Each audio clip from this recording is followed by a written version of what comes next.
And welcome back, everybody, to another episode of Life from the Inside Out with Kris. And today we're here with Serge, and we've just been having a lovely discussion. I know a couple people have sent some emails about, at least to me, and how much they're enjoying the show. So thanks for the feedback. And um, it's nice to hear that there's folks watching and enjoying what we have to say.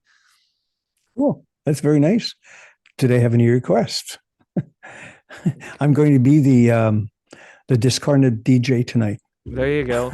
No, there was no specific requests or questions. They're just enjoying this is watching every episode and just thankful we're putting these up. So I think there are folks in different time zones too. We were talking about Spain just a moment ago. Oh, So for Esther? no, it was Peter from Germany. Oh, yes, yes. Yeah, Yeah. yeah. So I think for a lot of the overseas folks, it's hard to make the seminars and different things that you Yes. offer and Kris offers, um, because it's like 10 in the morning or the middle of the night or something when we're doing that. So I think these YouTube videos have been a way for the overseas folks to stay connected to some of the topics and materials. So pretty cool. Yeah, very nice. Oh. Cool. So I guess we're just going to wing it tonight. Play it by Yeah, ear. yeah, we've been talking. Value fulfillment's been coming up. So talking with some of the mindset mastery, and understanding mindsets, and who knows? A big topic for me has been nature and nature. I was just thinking today of some things of like, oh, a river is kind of like the blood going through your blood vessels, and our air, or the structure of our lungs really looks like a tree, and so there's all of these sort of inner and outer reflections within our body and our being and nature. So I thought that was a cool little thing to notice. So, Cool. Well, why don't we get the old guy? all right, let's do it.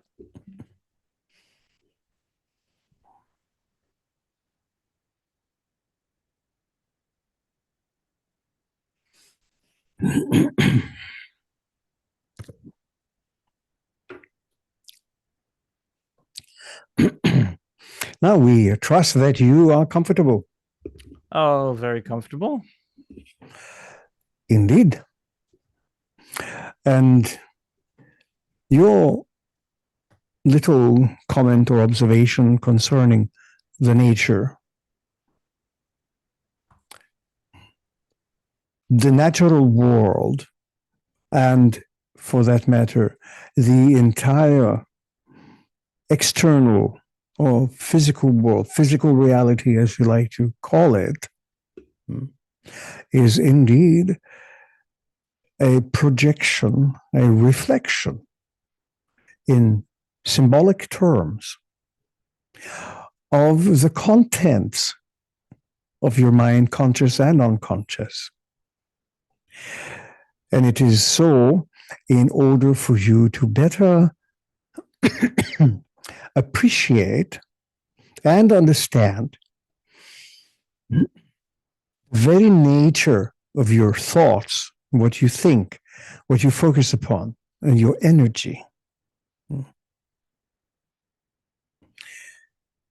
The whole idea here is to understand how you project your inner symbols into the phenomenal world. And it is very, very important to understand that because, first of all, it removes any connotation that the external world is somehow or other responsible for your situations and circumstances. It is the other way around. So your external world is the result of or the creation of the manner in which you manage your energy, your attention, your focus, which also lines up with the other recent topics about mindset mastery, understanding the contents of your mind, your feelings, your emotions, but more specifically, your conclusions or beliefs, as you like to call them. So this gives you a much deeper insight. And mindset mastery, or mastering the contents of your mind, which includes your feelings and emotions and so on, is not about finding ways to perfect your human experience or to become perfect. Such a thing does not exist. What it does, however, is it brings home the point of excellence. It brings home the idea that you have the means to manage yourself, if you want in capital letters, self, in such a way that you excel in your abilities to be the very best person you can be at any given time. That is excellence. This is where it's at, as they like to say in the old days. So this particular process of learning how to manage oneself, and we must, as we usually do, stipulate that this in no way infers or implies that you must control your feelings and emotions. Managing them is a completely different thing. It's a completely different creature. Managing them means that you're able to utilize the energy at your disposal. Suppressing, denying, and controlling is a different thing altogether. That kind of emotional and feeling suppression is counterintuitive and counterproductive. Managing, however, allows you to understand what kind of energy you are dealing with and what kind of energy you can play with to create a much nicer physical environment. And that physical environment is the result of your internal environment. So the contents of your mind, conscious and unconscious, is very important to understand. And we are not talking about wishful thinking. Such things as, well, I wish I was a better person. I wish I was nicer. Wishing will not make it happen. Doing it will make it happen. Again, a different order of being is at play here. So the idea that you can understand and manage your thoughts, your feelings, your emotions, and everything related, it gives you the opportunity to shine as the best possible human being that you can be. And again, it has nothing to do with competing to be better. Rather, it is a journey towards excellence. That process alone is not something that happens in 5 minutes. Just like some people often kid around with, oh yes, I have been meditating for 5 minutes now. Am I enlightened yet? That too is a lifelong commitment towards the excellence of self. So mindset mastery, as discussed even by the ancient philosophers of over 2,000 years ago, even though they might have used slightly different words. This is an ongoing commitment to yourself. And by doing so, you thereby encourage others to also be the very best version of themselves. And Plato, so long ago, did state that your reality is the product of your mind.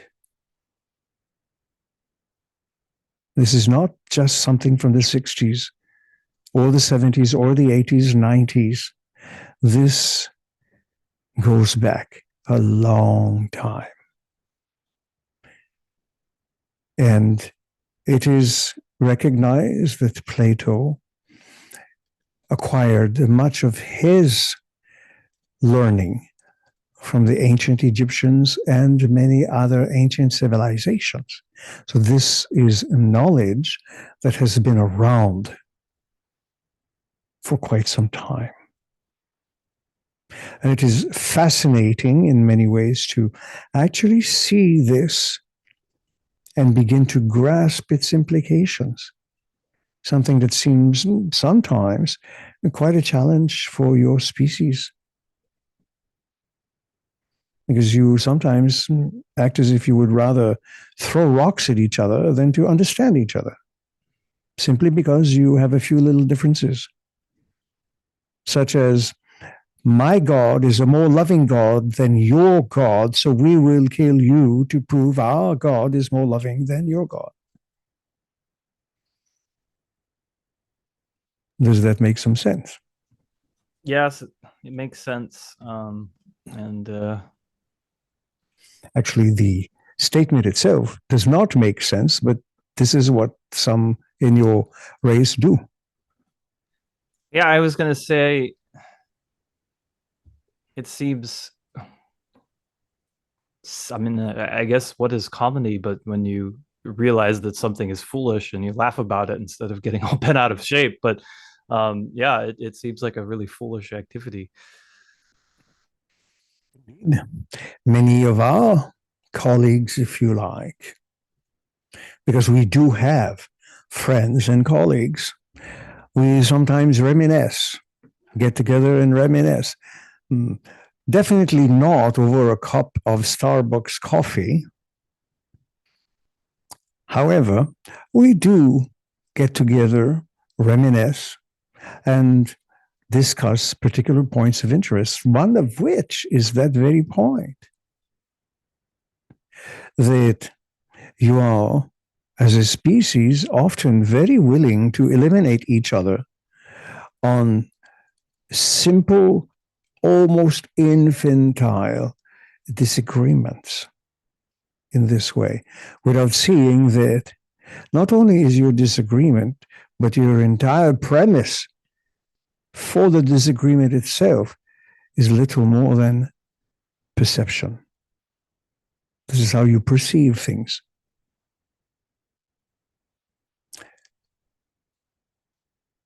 That often brings home the point of just how important these kinds of teachings are, to shed even a tiny little bit of the light of knowledge in amongst your disagreements. So understanding that your entire world is, in effect, the projection of your thoughts and ideas, meaning it is illusory. Not that physical reality is an illusion. The whole concept itself is based upon illusions that you make up in your own psyche. But since you create it, you must very, very nicely find your way through the maze, or even mazes. And every once in a while, the speaker comes, or many, and just try to share some little tidbits of information according to time and circumstance to hopefully plant some seeds in your minds that eventually help you see perhaps even the folly of some of your concerns in that way. That you do have the power and the strength and the knowledge and the wisdom to transform your lives. Not because we or others have said you have it, but because you do have it. And we like to point it out that you are not helpless victims of events, conditions, and circumstances, but you are the creators of those events, conditions, and circumstances. And if you can do that, then you can just as easily create the solutions that you seek. They exist within the problems that you create. So it's simply all this material, all this information is to encourage you to look not outside of yourselves for your own answers, but in actuality within yourselves for the answers to your dilemmas.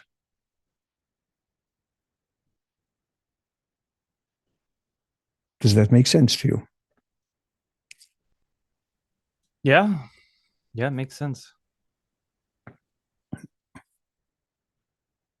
Your world, of course, is in the throes of a transformation. Now, whenever something of that nature comes up, there are those who cry very easily and too easily, "It is the end of the world, the end is near." And perhaps the end of certain ways of thinking might be near. But the end cannot be. There can be the end of eras, but there's no typical end as classically understood. There are always different and new paths to undertake varieties of journeys that seek to, you use them, you make them, you create them to specifically transform yourselves. And you do that because eventually, even you as a species get tired of your old routines and patterns that are almost always on repeat. Just like when you go to YouTube and you see a song, a video that you like of music, you can play it on a loop. So it always repeats. So you repeat the same patterns. Eventually, you may even recognize that perhaps now is time for a new song. So you set up the conditions to create new songs by letting go of the old one. Because if you keep the same song playing but try to also play a new song simultaneously, it is not pleasant to the ear and difficult to follow. So you do set up certain conditions to transform your lives. It could be said that just like many reptiles, we make no allusions here to some reptilian life forms. This is not our game. But just like some, if not all reptiles, you need to shed your old skin if you want to survive. If the snake or the lizard cannot shed that skin, it will die because it cannot grow. So your skins are psychological in nature. They are psychic in nature. So you intuitively sense that there are some things about you that needs to be let go. Old koshers, old layers, old patterns of being. Then you begin to explore new ones. And this is a cycle. It is cyclical. It continues, and each cycle brings you closer to a better understanding of your own nature.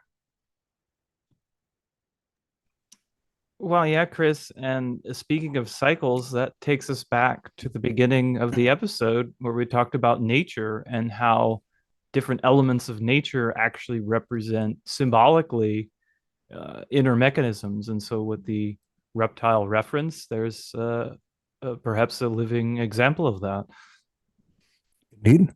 And even though, in terms of your civilizations, these cycles can extend over thousands of years, they exist all the same. But it requires a widening of your perceptions and awareness to be able to encompass your own lives as sets of cycles and patterns. The patterns or cycles of the child are eventually abandoned as you grow towards adolescence, as you grow towards your youth, as you grow towards your adulthood, and as you grow into your middle and later adulthood. Many of the things from your previous lives in this particular line are given up. Otherwise, you would cease to exist. Even in this one particular cycle, whether it is 50, 60, 80, or 100 or 120 years, you go through many different cycles. Some of the old ones still remain, and you add new ones. You keep a certain foundation and you build on it.